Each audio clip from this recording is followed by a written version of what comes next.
അശ്വതി നക്ഷത്രത്തിൻ്റെ മെയ് മാസത്തെ മുഴുവൻ ഫലവും നോക്കാം. അശ്വതി നക്ഷത്രത്തിൽ ജനിച്ച വ്യക്തികൾ പൊതുവെ ഊർജ്ജസ്വലരും ഉത്സാഹമുള്ളവരുമായിരിക്കും. അവർക്ക് കാര്യങ്ങൾ വേഗത്തിൽ ഗ്രഹിക്കാനും തീരുമാനങ്ങൾ എടുക്കാനും കഴിയും. പുതിയ കാര്യങ്ങൾ പഠിക്കാനും ചെയ്യാനും അവർ എപ്പോഴും താല്പര്യം കാണിക്കും. ഈ നക്ഷത്രത്തിൽ ജനിച്ചവർക്ക് സ്വാഭാവികമായ ചാരുതയും ആകർഷണീയതയും ഉണ്ടാകും. ഇത് മറ്റുള്ളവരെ അവരിലേക്ക് എളുപ്പത്തിൽ ആകർഷിക്കാൻ സഹായിക്കും. മധുരമായ സംസാരത്തിലൂടെ മറ്റുള്ളവരുടെ ഹൃദയം കവരാനുള്ള കഴിവ് ഇവർക്ക് ജന്മസിദ്ധമായി ലഭിച്ചിരിക്കും. അവർ വിഭവശാലികളും ഏത് സാഹചര്യങ്ങളുമായി എളുപ്പത്തിൽ പൊരുത്തപ്പെടുന്നവരുമായിരിക്കും. ബുദ്ധിപരവും തന്ത്രപരവുമായ സമീപനത്തിലൂടെ ഏത് പ്രതിസന്ധി ഘട്ടത്തെയും തരണം ചെയ്യാൻ ഇവർക്ക് കഴിയും. അമിത വേഗതയും എടുത്തുചാട്ടവും ഈ നക്ഷത്രക്കാരുടെ ദൗർബല്യങ്ങളിൽ പെടുന്നു. ചില സമയങ്ങളിൽ അവർ ആവേശത്തോടെ പ്രവർത്തിക്കുകയും പിന്നീട് അതിൽ ഖേദിക്കുകയും ചെയ്യും.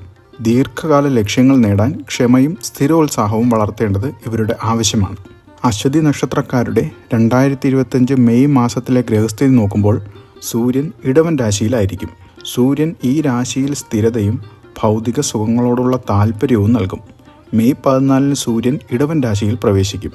ചന്ദ്രൻ മാസത്തിൻ്റെ ആദ്യ പകുതിയിൽ തുലാം, വൃശ്ചികം രാശികളിലും രണ്ടാം പകുതിയിൽ ധനു, മകരം രാശികളിലുമായി സഞ്ചരിക്കും. ചന്ദ്രൻ്റെ ഈ മാറ്റങ്ങൾ അശ്വതി നക്ഷത്രക്കാരുടെ മാനസികാവസ്ഥയിലും വൈകാരിക തലങ്ങളിലും വ്യതിയാനങ്ങൾക്ക് കാരണമാകും.